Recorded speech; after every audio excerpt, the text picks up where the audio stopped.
Bonsoir, Bonsoir Caroline. Bonsoir Guillaume, bonsoir Sabrina. bienvenue à toi. Et ce soir, on va parler de ton livre qui s'appelle Adieu et merci.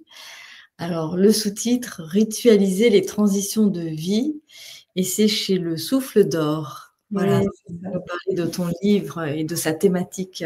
Alors, c'est adieu et merci et non pas au revoir et merci. Et justement, tout à l'heure, on discutait de la différence entre adieu et au revoir et du fait que ça signifie pas du tout la même chose en fait.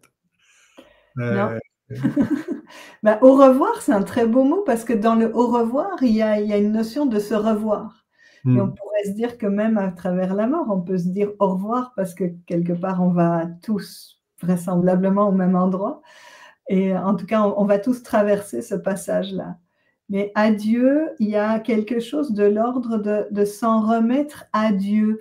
Alors, je dis Dieu, mais moi, je suis très ouverte là-dessus et on pourrait dire je m'en remets au grand mystère, je m'en remets à tout ce que je ne maîtrise pas en fait. Et donc, il y a comment est-ce que je peux m'incliner des fois dans ce qui m'arrive plutôt que de vouloir contrôler, retenir, ne pas être d'accord, être en difficulté. Donc, c'est dans ce sens-là le adieu aussi. C'est le Inch'Allah que mes amis berbères utilisent beaucoup quand je vais dans le désert. Hmm. Alors, tu viens de parler de la mort et donc c'est un livre qui trouve son histoire dans un autre livre que tu as publié au moment du confinement. Un Qui livret s'appelle plutôt, hein. C'était pas un livre, c'était vraiment un petit livret un qui, petit qui est... livret. Un Oui. petit livret. Et c'est un petit livret qui proposait peut-être déjà des rituels, enfin pour les gens qui étaient privés d'enterrement, qui avaient des proches qui mouraient et puis ils pouvaient pas les accompagner parce que il y avait des restrictions. Oui, Euh, c'est ça. L'idée, alors peut-être déjà un mot sur ritualiser les transitions de vie. Dans ce mot ritualiser, qu'est-ce qu'on met dedans?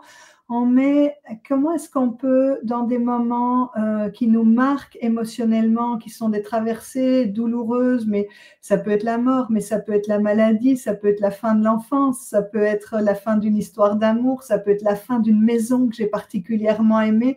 Je dirais c'est toutes les finitudes de nos vies. Et je pense qu'on n'est pas toujours confortable, on fonce tête baissée sur qu'est-ce qui va se passer après, mais on ne prend peut-être pas le temps de compléter. Je dirais, c'est comme si on termine un livre et puis on commence tout de suite le suivant. Moi, quand je lis un livre ou quand je fais un puzzle ou quand j'ai des activités comme ça, j'ai besoin d'un temps, tu sais, d'un temps d'intégration, d'un temps de vraiment fermer, de voir comment ça m'habite et puis vers quoi je vais. Et puis la pratique des rites de passage ou des rituels, bah, elle nous aide, elle aide que toutes les parties de nous se mettent en accord avec ce qui se passe. Parfois, la tête, elle a compris assez vite et puis, je dirais factuellement ce qui s'est passé, mais il y a toute une partie de notre être qui n'est pas en accord avec ce qui se passe et qui n'est pas encore alignée à ça.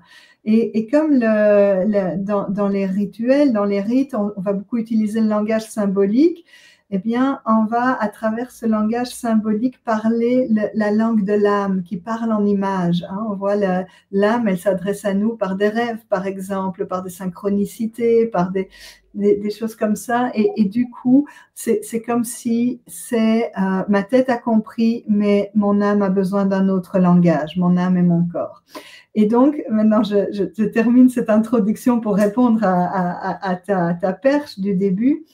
J'étais très touchée pendant ce confinement par plein de choses, mais une des choses qui me touchait, c'était d'entendre la désolation des personnes qui disaient et qui étaient en colère aussi avec on nous retire l'accompagnement de nos morts. J'ai pas pu voir mon père, j'ai pas pu aller à l'enterrement. On est une grande famille, on peut être que 10, alors que même dans un cercle proche, on est déjà 40. Donc ça a créé beaucoup, parmi toutes les émotions qu'il y avait cette émotion-là. Et je me suis mis en marche d'écrire un petit carnet sur 9 pratiques rituelles pour créer des enterrements qui vous ressemblent c'est-à-dire qui ne sont pas le prêt-à-porter qu'on nous vend toujours un peu les mêmes musiques, les mêmes refrains, les mêmes têtes d'enterrement, les mêmes fleurs, enfin voilà. Donc, qui nous ressemblent, c'est de voir comment est-ce que je peux y mettre ma patte personnelle, comment est-ce qu'on peut être proche de la personnalité de la personne qu'on accompagne et qui vous rassemble malgré qu'il y a peut-être que 10 personnes sur place. Et donc, c'était aussi bon, toute l'effervescence du Zoom et de la visio et tout ça, mais de voir comment en amont d'une cérémonie, on peut se préparer, peut-être d'envoyer la playlist qu'on va passer parce qu'on a 5 chansons qui racontent tellement bien la vie de la personne et que tout le monde peut écouter ces 5 chansons-là pendant la journée.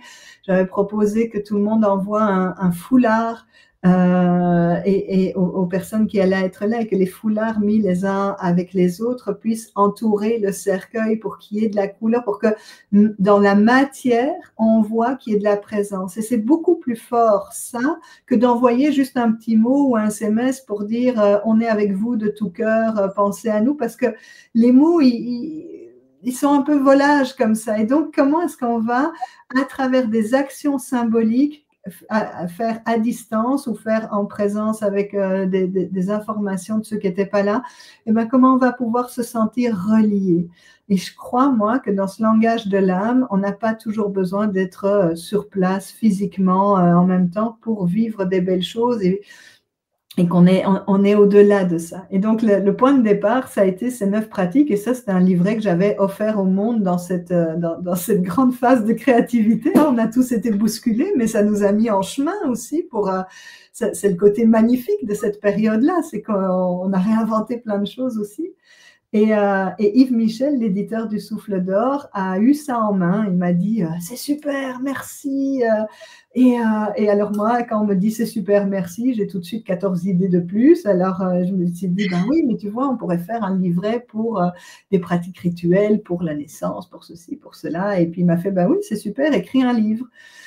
Et puis il m'a fallu un petit peu de temps pour l'écrire parce que c'est pas mon premier métier, malheureusement. Enfin, non, je veux pas dire malheureusement, j'aime beaucoup tout ce que je fais, mais j'avais pas beaucoup d'espace. Et surtout, tu sais, quand je vais dans le désert, je dis, on traverse le désert, mais c'est surtout le désert qui nous traverse.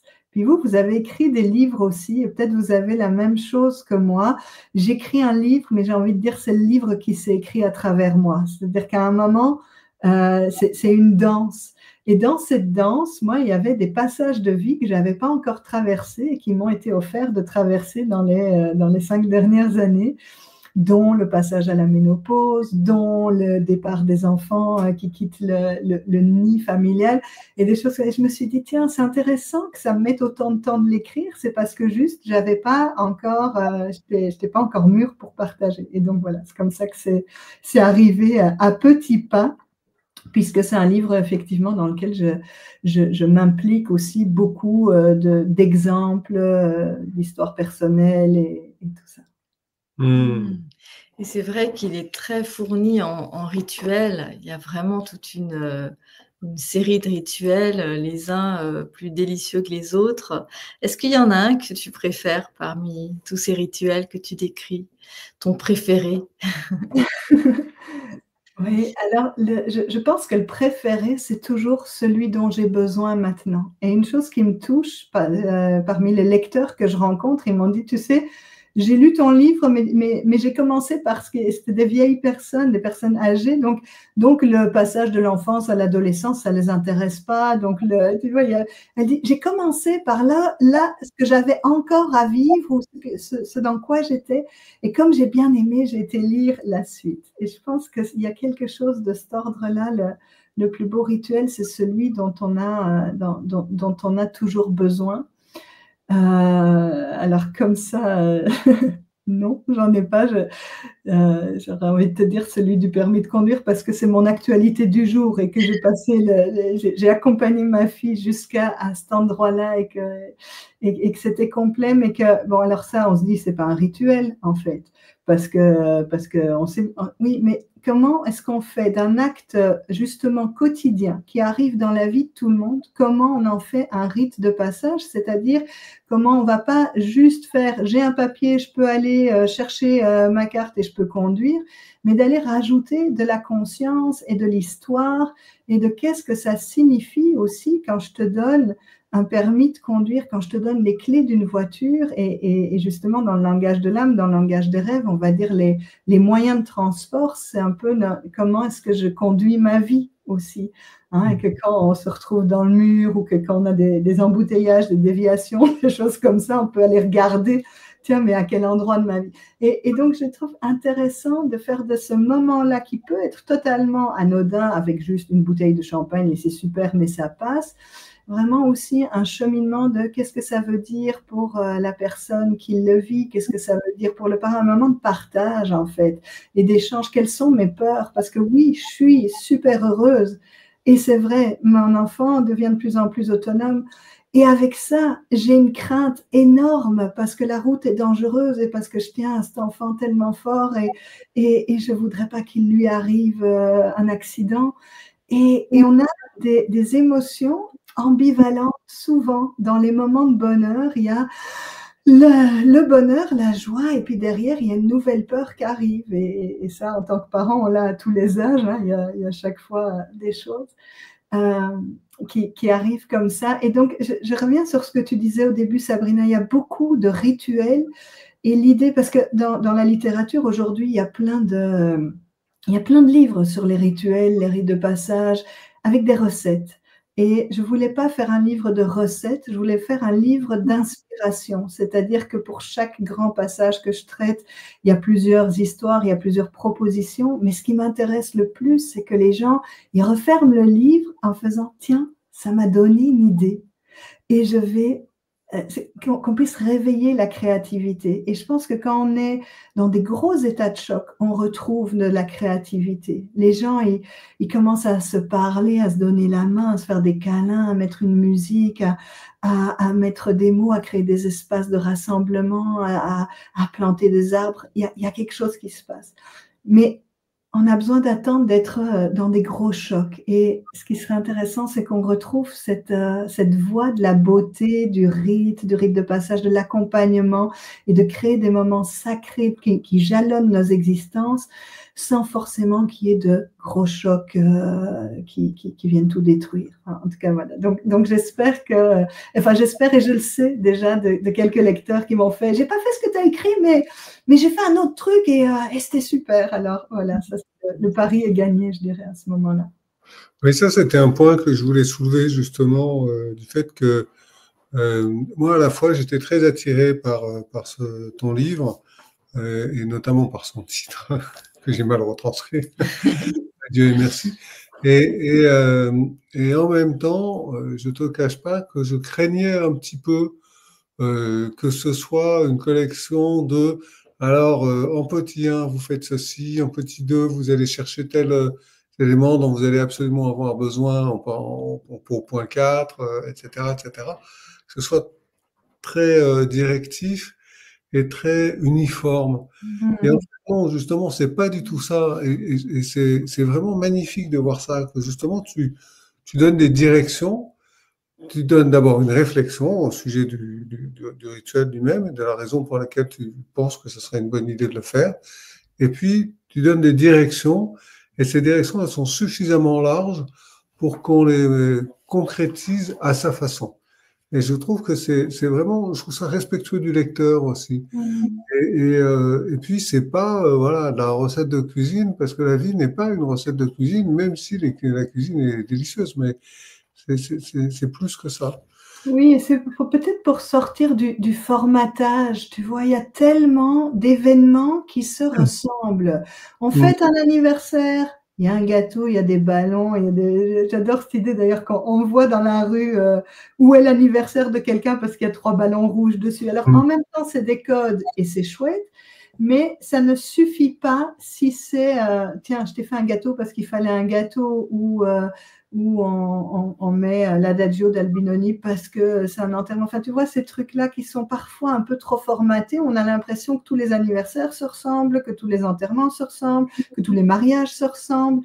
Et moi, je suis fatiguée de ça et je dirais, mais c'est comme les magasins. Je veux dire, on va dans n'importe quelle ville, on voit les mêmes grandes chaînes et puis quand tout d'un coup, on va dans un petit village et on voit, il y a des boutiques uniques, je trouve ça magnifique. Alors, c'est l'idée de retrouver de l'unicité dans des codes qui sont pourtant tout à fait universels et de trouver cette particularité. Donc, merci pour ton retour qui me touche parce qu'il y a effectivement ça. Je veux juste qu'on vienne réveiller cette flamme vivante de la créativité et du lien et de la beauté et du sens plutôt que de continuellement, et je fais ça aussi, regarder des séries et tout ça, mais parfois il y a moyen de s'endormir. Donc là, c'est vraiment comment ça fait partie de ces livres qui rallument en fait une flamme, qui remettent un peu de lumière.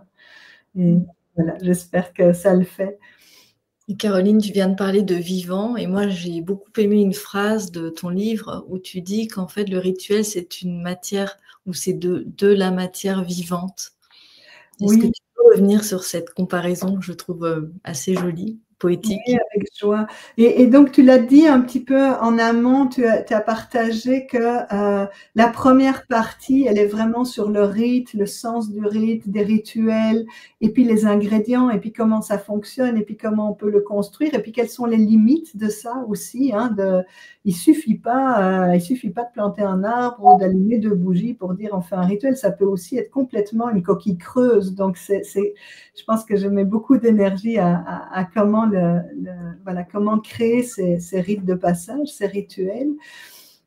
Et la notion de la matière vivante, c'est que chaque fois que je crée un moment, si je l'imagine dans ma tête, j'en fais même un déroulé sur papier. Je me dis, je vais accueillir les gens de telle manière, je vais faire le décor comme ça, et puis on va prendre un temps pour chanter, et puis on va prendre un temps pour ceci. Et donc, je fais un scénario, en fait, du rite de passage idéal ou du rituel idéal, les mots que je vais dire peut-être.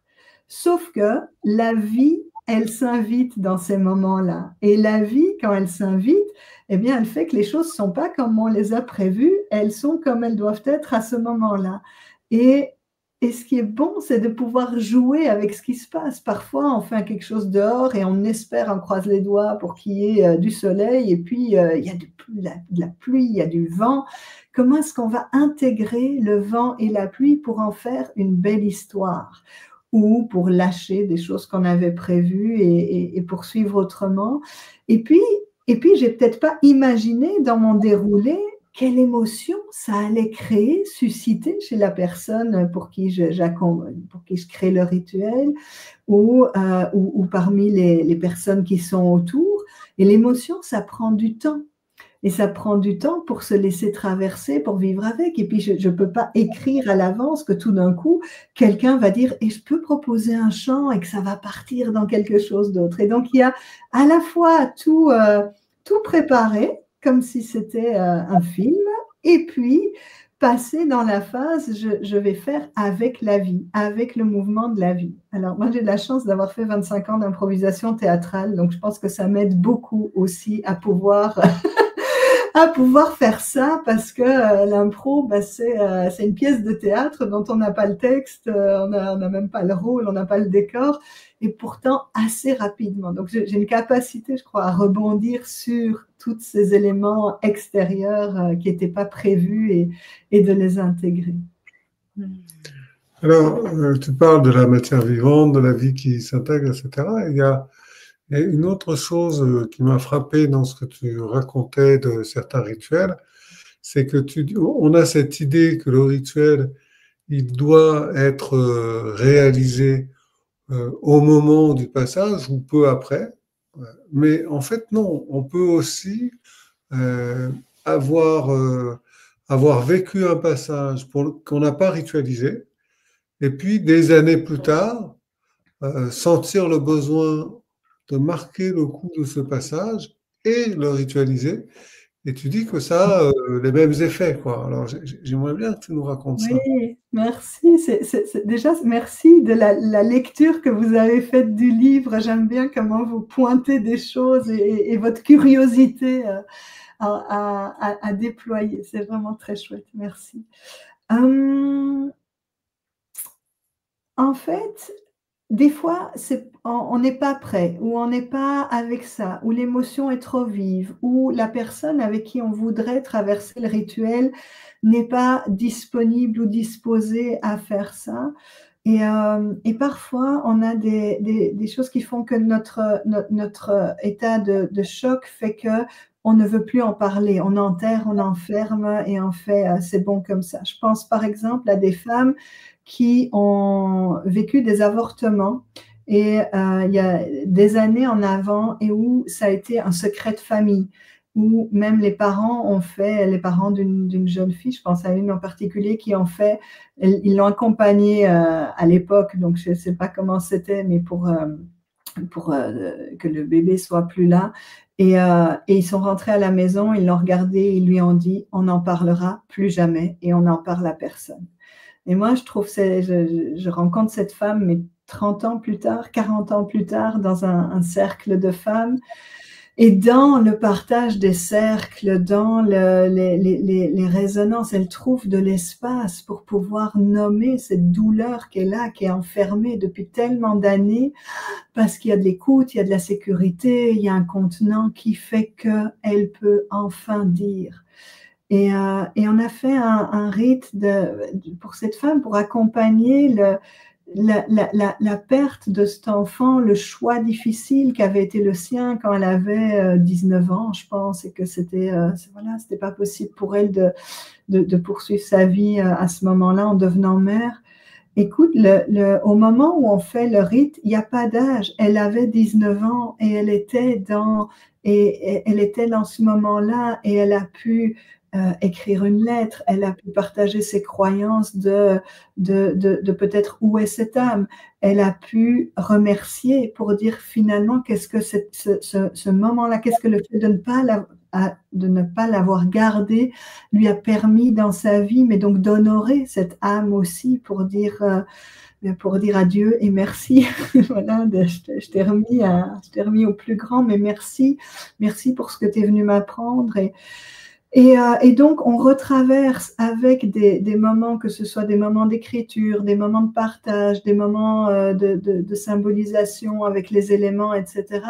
Ça permet à toutes les émotions qui étaient bloquées, coincées, cristallisées, ça permet aux émotions de ressortir et de ressurgir et du coup de se remettre en mouvement et de se nettoyer. C'est pour ça que je dis, il y a des rites qui sont vraiment des rites de guérison et ceux-là, on peut les faire peu importe quand.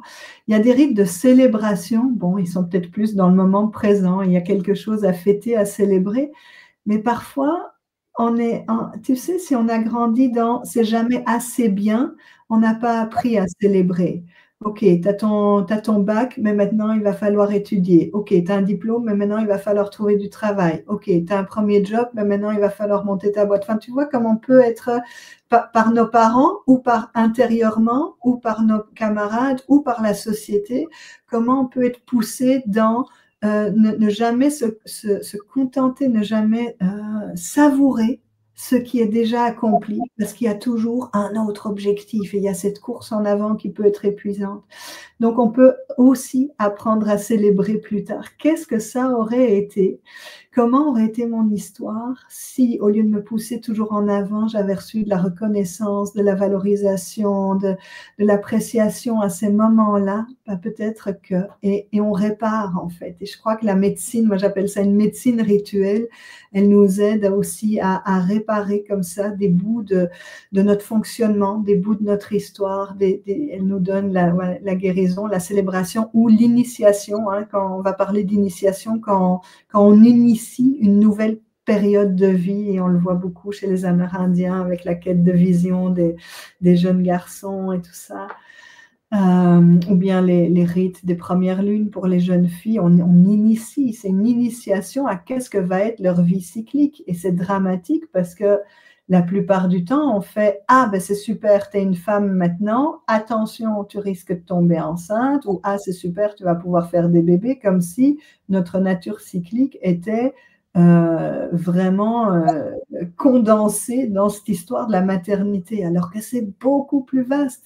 Et si on donne l'initiation à des jeunes filles, de les inviter à faire, tu vas chaque mois vivre quatre énergies très, très différentes en toi, voilà lesquelles elles sont et comment tu peux les apprivoiser. Et ben, la femme, la jeune fille qui devient femme, elle va mieux se connaître.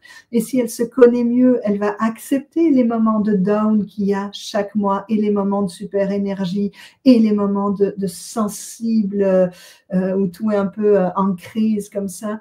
Et si elle se connaît mieux, la femme, eh bien, elle va pouvoir donner un meilleur mode d'emploi à l'homme ou à la femme qui l'accompagne, enfin, en tout cas, à ses compagnons de vie, à ses enfants aussi. Et donc, ça, ce sont des rites d'initiation, quoi, pour initier, pour enseigner aux personnes. Waouh, écoute, tout ce que tu nous rapportes là, c'est tellement riche, ça m'évoque tellement de choses. D'abord, les secrets de famille, hein, tout à l'heure, on a parlé un peu de ça. Et puis aussi le fait de détabouiser, c'est ça que ça m'évoque aussi, avec ce rituel sur les lunes aussi. Et puis, je crois que dans les rituels que tu offres, que tu décris dans ton livre, il y en a qui sont effectivement propres à certains moments de vie, par exemple quand on a ses lunes, mais aussi il y en a d'autres qui peuvent être ponctués comme ça de manière indépendante de certains moments qui s'y prêtent. Je ne sais pas si je suis claire. Par exemple, dire au revoir à une maison, bon ben. Oui, mais c'est aussi un moment de vie, tu vois, c'est au moment où ça se passe. Tout à fait, mais je veux dire par là, il y a des moments qui sont des moments de transition qui sont propres à toute personne et d'autres moins, ou peut-être qu'il y a des personnes qui sont amenées par exemple à dire plus souvent au revoir à leur maison, tu vois ce que je veux dire, qui sont pas atemporelles, mais qui sont moins ponctuées et moins reliées à certains moments de la vie de chacun. Et moi, ce que ça m'évoque, cette histoire de rituel sur les lunes, je me dis que en lisant ton livre, même si on n'a pas célébré ce moment-là, ça peut être intéressant de réfléchir à comment c'était, comment ça aurait été, et ce que moi je peux apporter désormais si je rencontre ou si dans ma famille il y a une fille qui va devenir une femme, voilà, une jeune femme. Ce que je peux apporter comme idée. Donc tout ça, je trouve ça très inspirant parce que par rapport à soi, par rapport à ce qu'on a vécu, par rapport à ce qu'on aurait pu vivre et par rapport à ce que nous, on peut apporter aux autres aussi. Ça, c'est toute ma pratique des cercles de femmes dans les tentes rouges, tu vois. Et j'en ai fait des rites de première lune pour des femmes qui avaient 50 ans. Mais qui ont été tellement marquées par, c'était un non-événement où c'était, à ce moment-là, mon père m'a plus regardé, m'a plus touché, comme si j'étais, ah waouh, alors on refait une célébration pour la jeune fille. Et en fait, et c'est là cette ligne du temps qui est, à cet endroit-là, le temps linéaire n'a aucune prise parce que c'est le temps à l'intérieur de nous. Et on voit que quand on réécrit l'histoire autrement, eh bien, tout se réaligne autrement. Et donc, c'est comme si tu sais, je pense toujours au tableau marqueur. Maintenant, il n'y a plus, mais dans les aéroports, il y avait ça déroulait comme ça, les avions, ça faisait tac, tac, tac, tac, tac. Et c'est ce que je vois, en fait, quand on fait un rite de passage. C'est comme si tout se réorganisait autrement à partir de l'intérieur de nous. Et par rapport à ce que tu disais, Sabrina, je me dis, il y a des transitions de vie qui sont des transitions subies. On n'a pas le choix. On n'a pas le choix du temps qui passe. On peut se tenir à je veux rester un enfant, mais à un moment donné, on l'est plus. Et donc ça, et puis je peux vivre une transition professionnelle parce que mon boss a décidé de me mettre dehors. Je le subis. Ou une rupture amoureuse parce que l'autre a décidé de mettre fin à la relation et que moi, c'était pas mon choix. Enfin, donc voilà, il y a des moments de transition qui sont des moments subis et je dirais ceux-là, c'est sans doute les plus durs à traverser. C'est là qu'on a un deuil à faire et où on va d'abord être dans le déni, enfin dans un état de choc, dans le déni, la colère et puis la négociation, tout ça. Et ça, c'est vraiment les phases de deuil. Donc, ça va nous aider, ces pratiques-là aussi, de dire adieu et merci, de s'ouvrir, d'accueillir, d'accepter ce qui n'est plus et puis de s'ouvrir au nouveau. Parce que si je reste trop attachée en arrière, ben, je vais jamais pouvoir regarder tout ce que la vie m'offre dans le moment présent ou comme nouveauté. Et puis, il y a des transitions où je suis de l'autre côté, où j'ai décidé. J'ai décidé de quitter une maison, j'ai décidé de quitter une relation, j'ai décidé de quitter un travail. Et même quand j'ai décidé, mais il y a quand même cette ambivalence qui peut être là. Tu vois, les gens qui quittent leur job d'employé pour créer leur start-up ou quelque chose comme ça, ils sont à la fois avec l'adrénaline de j'y vais, l'audace, la force, et en même temps, ils peuvent flipper grave, quoi, aussi. Donc, et puis, il peut y avoir un peu de regret sur oui, mais c'était l'entreprise de mon père et de mon grand-père, et moi, j'ai quitté, j'ai pas répondu à ce que je crois qu'on attendait de moi. Tout ça, ça va être vraiment des phases importantes parce que si on ritualise pas, on signe juste des documents, on boit un verre de vin, on dit bye bye, mais on ne va pas à l'essentiel de ce qui peut se passer entre les êtres. Et puis, ben, c'est votre travail aussi, hein, la relation, la connexion entre les êtres. Et vous savez combien c'est important. Donc voilà, je pense que toutes ces pratiques, ça aide la personne qui le traverse à accepter, à danser avec le mouvement de la vie, mais ça l'aide aussi à être en lien et à dire les choses importantes autour d'elle. Parce que il y a trop de personnes qui ne mettent pas des mots sur leurs sentiments encore, qui ont de la pudeur, qui disent on ne dit pas ça. Et en fait, quand elles essayent de dire, elles ne savent pas mettre des mots. Donc, c'est aussi de créer des espaces pour que la parole se libère. Il y a un aspect particulier dans ton livre, c'est que bon, le rituel, c'est quelque chose de concret et donc tu présentes, si on veut, une sorte de théorie des rituels et puis tu donnes de nombreux exemples de rituels qu'on peut créer ou dont on peut s'inspirer, comme tu le disais tout à l'heure.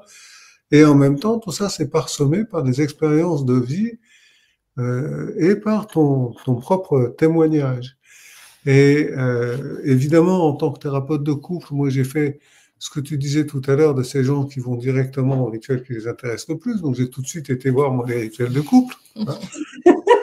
Et j'ai adoré ce que tu as appelé le rituel de la deuxième séparation. J'ai également adoré le témoignage sur lequel s'appuie cette partie-là, où tu racontes comment eh bien, le premier homme avec qui tu as cohabité, donc c'était pas ton premier amour, mais c'était un de tes premiers amours, tu as cohabité avec lui, vous avez vécu une histoire, et puis petit à petit il s'est détaché, et un jour il est parti s'installer ailleurs, et toi tu as vécu quelque chose d'extrêmement douloureux, bien sûr, à ce moment-là, et à un moment donné, au bout de tes larmes, tu t'es dit, non mais moi, je veux plus habiter avec lui, en fait. Et tu as été le voir chez lui à 23 heures et tu lui as dit pourquoi toi, tu le quittais. Je trouve ça absolument magnifique, cette façon que grâce au rituel, alors là, c'était peut-être, je ne sais pas si tu l'as vécu comme un rituel à ce moment-là, mais tu en fais un rituel, tu en proposes un rituel, à partir de là, on peut se réapproprier sa propre puissance de vie et sa propre histoire, comme si on l'avait choisi, même quand on ne l'a pas choisi, quoi. Je trouve ça très intéressant. Merci pour le résumé que tu fais de ce rite-là. Et effectivement, à l'époque, ce n'était pas un rituel, c'était juste un moment, mais de combien ça fait du bien. Et c'est vrai que dans les séparations amoureuses, des histoires d'amour, il y en a quand même toujours un des deux. C'est comme pour venir en stage de couple, il y en a toujours un des deux qui est moteur pour venir en stage, mais dans les séparations aussi, il y en a toujours un des deux qui à un moment donné est celui qui peut-être est prêt avant l'autre et se joue un moment difficile et douloureux pour Enfin voilà, c'est rare.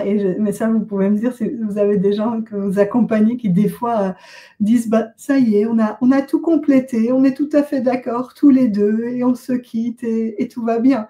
Et moi, ouais, c'est ça, il y en a quand même souvent. Mais pas beaucoup, mais il y en a sûrement.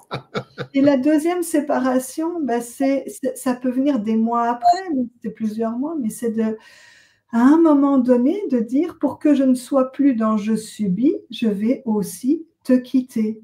Et je vais dire en fait, à quoi je dis non et à quoi je dis oui. Parce que pour pouvoir dire un vrai oui, il faut déjà que je puisse dire un vrai non. Et sinon, je vais rapporter dans mon histoire suivante, dans ma rencontre suivante, je vais rapporter de la rancœur, je vais rapporter de l'histoire de celle qui s'est fait quitter, qui s'est fait abandonner, puis ça va venir pervertir aussi la relation parce que je fais ah non, tu vas pas être comme l'autre, et alors on compare, et alors on n'est pas dans l'histoire présente, on est dans une autre histoire, mais avec encore l'histoire passée qui vient se recoller ou qui vient polluer la chose. Donc, c'est vraiment important pour moi, cette notion, et puis d'en faire un rituel. Et effectivement, je pense qu'à l'époque, c'est à ce moment-là que j'ai eu envie de changer tout l'aménagement de l'appartement, de repeindre.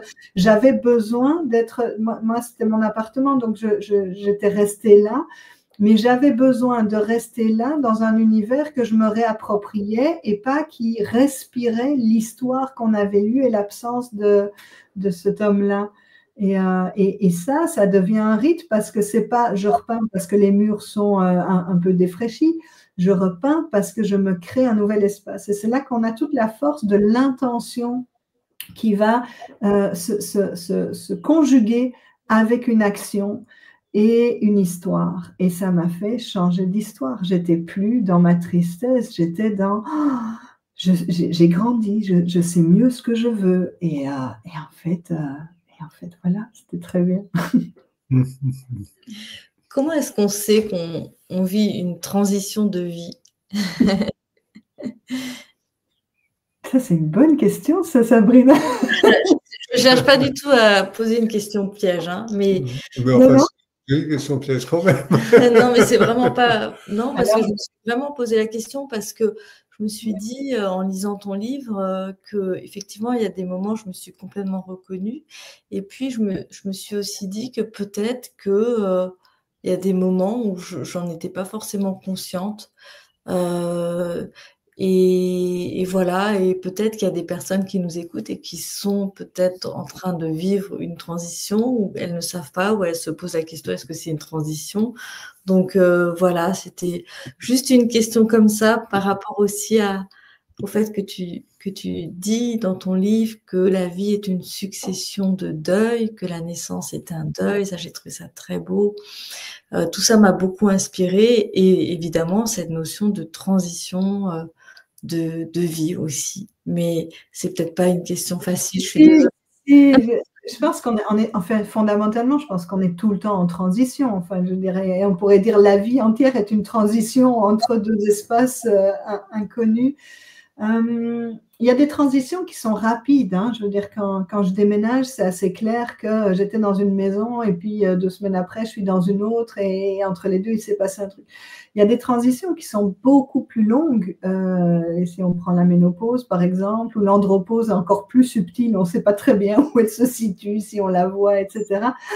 Et ça peut durer des années comme ça. Je dirais que on est en transition quand tout ce qu'on connaissait de soi et qui fonctionnait et qui était, quand le connu de ce que je vivais n'est plus, et que je suis face à un inconnu qui peut-être me fait un petit peu peur parce que je ne sais pas de quoi demain. Alors c'est cette image aussi qu'Olivier Clerc utilise, je l'utilise dans le livre, des trapézistes.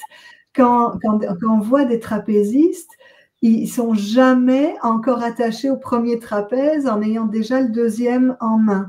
Et donc, il faut vraiment à un moment lâcher ce qui était, lâcher le premier trapèze, et on va attraper le deuxième. Et là, on fait, ah oui, mais s'il se passe quelque chose. Et dans la vie, c'est ça, je ne lâche pas un boulot tant que je ne sais pas ce que je vais avoir de l'autre côté. Il y a des personnes qui ne lâchent pas une histoire d'amour tant qu'ils n'ont pas trouvé une autre personne avec qui faire couple. Et peut-être que c'est dans cette audace de cet espace de rien qu'on peut aussi se dire, alors je ris moi-même quand je le dis, mais peut-être que c'est ça que la vie nous demande, d'oser lâcher pour que la vie elle-même puisse continuer à pourvoir. Et si je reste dans l'image des trapézistes, en tout cas tous ceux que j'ai vus, ils avaient quand même toujours un filet de sécurité en dessous, en disant si jamais ils tombent et que ça lâche, il y a quelque chose qui les rattrape. Et là, j'aime me dire que, en fait, on a aussi quelque chose qui nous rattrape parce que la vie est plus vaste que ce que j'en connais.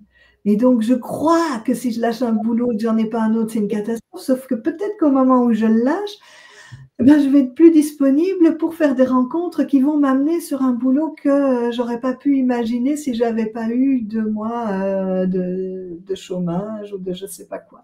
Et donc, voilà, peut-être que c'est... Alors, comment on sait quand on est en transition? Je pense qu'on sait quand on a ce sentiment de... je sais que ce que j'ai connu n'est plus et je ne sais pas encore quelle est vraiment la suite, que ce soit pour un âge, une relation comme ça. Merci, c'est beaucoup plus clair et merci pour la métaphore aussi qui illustre très bien ça, du trapéziste. Bon, moi, je continue la petite exploration de ton bouquin. Tu vas arriver au début.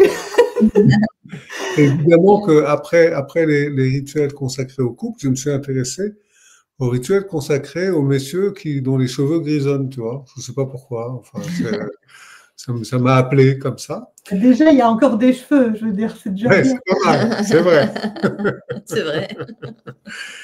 Et tu préfères toi aussi, hein? Oui. Ouais. Et je voulais parler d'un très beau rituel. Enfin, je voudrais que tu nous parles d'un très beau rituel que tu as intitulé le rituel de l'arbre de vie.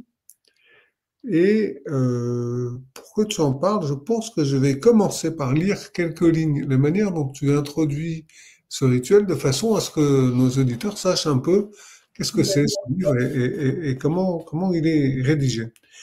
Donc le rituel de l'arbre de vie, qui est donc dans les pratiques rituelles pour le passage à l'âge mûr, tu dis la chose suivante. Dans la tradition celtique, les arbres étaient vénérés et considérés comme sacrés pour les multiples bienfaits qu'ils procuraient aux hommes.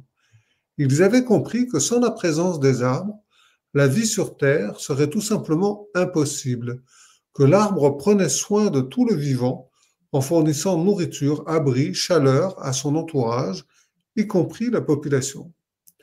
Les villages étaient construits autour d'un arbre maître, arbre sous lequel se réunissaient toujours les anciens avant de prendre une décision importante pour le village. Dans le calendrier celtique, les jours de naissance étaient associés non pas à un signe astrologique, mais à un arbre de vie. Symbole de reliance entre le ciel et la terre, ils voyaient les arbres comme les gardiens de la terre, servant de porte d'entrée au monde des esprits, étant les messagers des dieux auprès de sages. Les arbres leur enseignaient ce qu'ils symbolisaient, l'harmonie, l'équilibre entre la terre et l'univers, la sagesse, la longévité et la force, sans oublier la renaissance, le mouvement du cycle interminable de la vie à travers les saisons, de la perte des feuilles durant l'automne à l'été suivant, en passant par l'hibernation de l'hiver et le retour de plein de vie au printemps. Bon, c'est magnifique d'abord ce que tu écris. Hein. Merci. Et puis voilà. Puis après, tu décris ce rituel. Alors, je vais pas lire les pages qui suivent, mais toi, tu peux peut-être nous en parler un peu de ce rituel-là. Et là, tu me prends de court parce que j'ai tellement ritualisé autour des arbres que je sais même. Alors, en tout cas, il y a toujours avec les arbres, et je pense que j'ouvre quand même la chose là, c'est de... il y a quelque chose d'honorer les racines, c'est tellement symbolique. Comment je peux honorer aussi mes racines ou donner, alimenter vers ceux à qui je vais donner et puis laisser une trace et puis m'élever et rester alignée et de quoi j'ai besoin dans cette période-là de vie aussi pour sentir que je suis aussi solide qu'un arbre, que je suis pas, c'est pas parce que j'ai des cheveux gris que la mort est proche forcément et puis cette notion de rester, d'aimer cette terre, d'être connecté à la terre et puis en même temps de trouver de plus en plus de verticalité et je dirais d'inspiration avec le monde invisible. Et l'idée, c'est aussi d'avoir un compagnon. Un arbre, ça peut tout entendre, en fait, ça peut tout accueillir. Et puis, ça aime les câlins. Je ne sais pas si vous avez déjà peut-être vu les gens qui prennent des arbres dans leurs bras. Alors, ben, bien sûr, on ne sait pas si l'arbre aime ça parce qu'il n'a pas la voix pour le dire, mais on sait que les humains qui font des câlins des arbres, ils se sentent souvent, ça ouvre quelque chose. Et bon, au début, ils se disent, mais j'ai l'air d'un fou si je fais ça. Et puis en fait, il y a de l'apaisement parce que c'est vraiment vibrant. Et je me dis, il y a des périodes où avoir un arbre, planter un arbre, aller. Alors peut-être qu'aussi c'est le rituel avec la forêt de Soleilmont, c'est celui que j'ai mis en fait un rituel de la plantation et ensuite un rituel de la connexion. Alors il y a vraiment le tronc, les branches, c'était ça. Oui, c'est ça. Il y a vraiment des étapes là-dedans, hein, de voir comment aussi je peux avoir un compagnon arbre qui va m'inviter à remercier tout ce que j'ai reçu, ça c'est les racines, hein, tout ce qui m'a porté, de remercier étape par étape, qu'est-ce qui m'a permis de m'élever, et puis d'aller voir mais vers quoi je veux ouvrir mes grandes branches à moi, comment est-ce que je vais embraser le monde d'une autre manière si je suis plus dans mon énergie, de la force de vie de la trentaine, de la quarantaine, etc. Et qu'il est temps de trouver une autre manière d'apprendre à se poser. De peut-être faire plus lentement, d'avoir l'impression de moins bouger, de moins s'agiter, et pour autant de rester très dynamique. Parce que quand on regarde un arbre dans le vent, c'est vraiment étonnant de voir que si on regarde au-dessus, les branches vont dans tous les sens, ça s'agite. Et puis je regarde au sol et ça bouge pas, ça n'a pas l'air de bouger en tout cas. Et donc c'est de voir comment ce mouvement à la fois de l'ancrage et du mouvement peut rester vivant en nous. Mais à une autre époque de vie, je te dirais, tiens, quand on voit l'agitation, il est temps d'arrêter le mental. Là. Parfois, ça tourne fort là-haut et on a besoin de revenir dans son centre. C'est aussi un arbre à qui on peut donner une mission dans les rituels. Hein, un arbre, tu vois, moi j'en ai planté un, j'ai pas encore fait, j'avais pris une vidéo là-dessus, je l'ai pas fait. Donc mes enfants ont quitté la maison parce qu'ils vivent leur vie de leur côté, petit à petit, les études, etc. Et c'est super, je suis hyper enthousiaste avec ça. Mais il y a une réalité qui est que ma maison est vide, en fait, quand ils ne sont pas là. Et ce n'est même pas eux grands qui me manquent. Tout d'un coup, ce qui m'a manqué, c'est les petits avec les Legos par terre sur lesquels je me suis esquintée pendant des années. Et je fais, ah, c'est fini. Bon, et j'ai demandé comme cadeau de Noël à mes enfants de m'offrir un arbre fruitier. Ils sont venus le planter avec moi et et ça nous a fait tout un magnifique moment. Je disais, c'est vraiment important pour moi qu'on plante, que vous m'offriez un arbre qui porte des fruits parce que c'est un peu de vous qui allez être là et en fait, j'aime voir aussi, c'est chaque fois que je prendrai un fruit, il y a un peu de votre présence. Et donc, on a eu une très, très belle journée là-dessus. Et quand je regarde cet arbre, je fais, mais ça, c'est mes enfants, ils sont là. Je les ai symbolisés autrement. Et je les vois se déployer et je les vois porter des fruits. Et ça me relie à ce qu'ils sont en train de vivre tout en étant dans « c'est OK ». Mais c'est OK, j'avais besoin de passer par la matière et par la terre. Et puis, je serais trop contente de leur faire de la tarte aux prunes pour leur dire de les manger. Je trouve ça très beau comme idée parce que c'est vrai qu'on pense souvent aux photos quand quelqu'un nous manque, on regarde une photo, par exemple, de cette personne, mais la photo, c'est forcément un moment passé, c'est un moment figé qu'on regarde.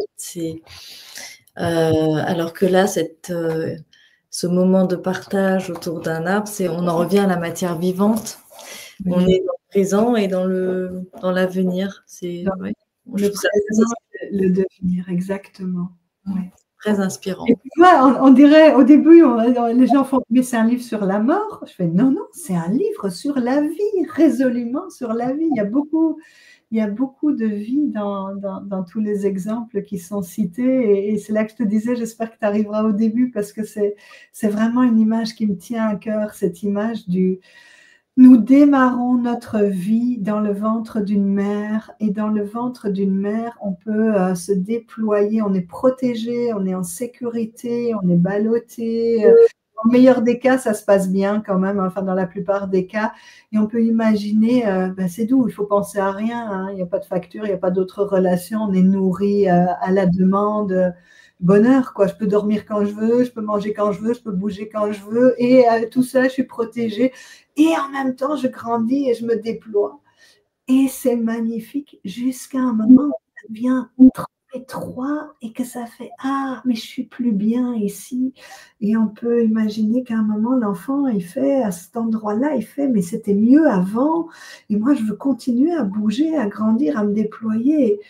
Et ça va être la décision de la naissance, mais c'est le premier deuil total de « je dois quitter cet environnement qui a été si bon pour moi, je risque en plus de faire du mal et je ne sais absolument pas où je vais ». Et on peut même inverser le truc en disant « mais il pense qu'il va mourir en fait, il dit là je suis en train de crever » parce qu'il étouffe au sens propre. Et c'est de voir que la vie est une reproduction continuelle de ça. J'ai une relation d'amour et je suis bien dedans et je me sens en protection, en sécurité, c'est confortable et je grandis et je deviens une autre femme et je déploie et à un moment donné, pour certaines personnes, la relation devient asphyxiante, étouffante. En fait, parce que mon partenaire veut peut-être me garder dans l'ancienne version, la version dont il est tombé amoureux il y a quelques années. Oui, mais sauf qu'on ne peut pas rester une ancienne version de nous, et ça c'est la beauté de la vie. Mais ça va être pareil dans un appartement, mon premier appartement, mais ça c'était magnifique. Puis là, si je le regarde aujourd'hui, c'était juste un sous-sol avec 2 pièces super sombres, mais j'y étais tellement bien pendant un certain temps. Et puis c'est devenu trop petit, j'avais besoin de plus grand, j'avais d'autres projets, tout ça. Et en fait, je vois qu'il y a cette répétition d'une mécanique qu'on connaît depuis nos premiers instants, en fait, depuis le tout début de notre vie, de cette phase de gestation. On connaît cette transition de « j'ai été tellement bien, ça a été tellement bon pour moi, et si je reste, je crève ». Et ça me demande du courage et des efforts, et c'est pas toujours confortable, et peut-être que je vais perdre du lien, et peut-être que je vais perdre des choses, mais il faut que je plonge. Et peut-être qu'il y aurait moins de burn-out, ou moins de dépression, ou moins de douleur, si on apprenait, si on retrouvait la force de renaître quand on est dans quelque chose qui est plus bon pour nous. Alors, je ne dis pas du tout qu'il faut quitter la relation amoureuse à la première étape où on fait « tiens, c'est plus bon pour moi », parce que vous savez comme moi, et on accompagne tout ça, que le travail, c'est un travail, la relation, mais d'être aussi OK avec est-ce que la relation, je peux en faire un espace qui me permet de continuer à croître, à grandir, et donc voilà, est-ce que je peux grandir avec toi, ou est-ce que je suis en train de crever et que je suis en train de mourir ici, il faut que je sorte pour vivre. C'est ça, les transitions, c'est qu'on connaît ça, notre corps connaît ça, mais notre tête ne veut pas. Parce que notre tête, elle dit non, non, ça va rester comme c'était. Tu vas rester comme tu étais. Je vais garder le job que j'avais. Je vais rester dans cette maison toute ma vie. Mon enfant restera mon enfant. Je continue à l'infantiliser et à m'occuper de ça. Tu vois, tout ça. Donc voilà, on doit apprendre à vivre. Et quand on vit, on ne maîtrise rien en fait. Oui, tu parles aussi de se réconcilier avec la mort. Oui, tu voulais conclure. Oui, je voulais conclure parce que on est sur les sujets, mais j'adore ça moi, hein, on est sur les vrais sujets existentiels, et je nous connais tous les trois, et on peut y passer la semaine parce que c'est ça qu'on aime, quoi, c'est cette réflexion, cette profondeur spirituelle des choses. mais en même temps, l'horloge tourne et on avait dit qu'on ne dépasserait pas 1 heure. Donc voilà, je serais rappelé le titre de ton ouvrage, donc Adieu et merci. Il est tout flou. Hein? C'est tout flou à ta caméra. C'est tout flou, ouais, mais je sais pas. Voilà, la Ah, distance, c'est c'est mieux. celle-là. La bonne distance, c'est à côté de ma tête. Voilà. Adieu et merci. Ritualiser les transitions de vie, paru au Souffle d'Or. Un livre vraiment magnifique. Et puis, comme vous étiez en train de le dire toutes les deux à l'instant, avant que je vous interrompe, c'est un livre qui apprend à vivre, en fait, tout simplement. Donc, qui est vraiment à mettre entre toutes les mains. Et très bien écrit. Et très bien écrit. Yes. Donc, merci Caroline pour ce magnifique travail et puis merci d'avoir accepté de contribuer à l'Université de l'amour en donnant de ton temps et en parlant de ton ouvrage. Ben, c'est Merci. vraiment moi qui vous remercie tous les deux de laisser, d'offrir cette place-là. C'est très précieux. Alors, merci beaucoup pour votre invitation. Merci Caroline. Et on a un commentaire d'une autre Caroline qui nous dit « Et le sujet de la mort est magnifique !» Point d'exclamation. Voilà, c'est le bon moment pour clôturer.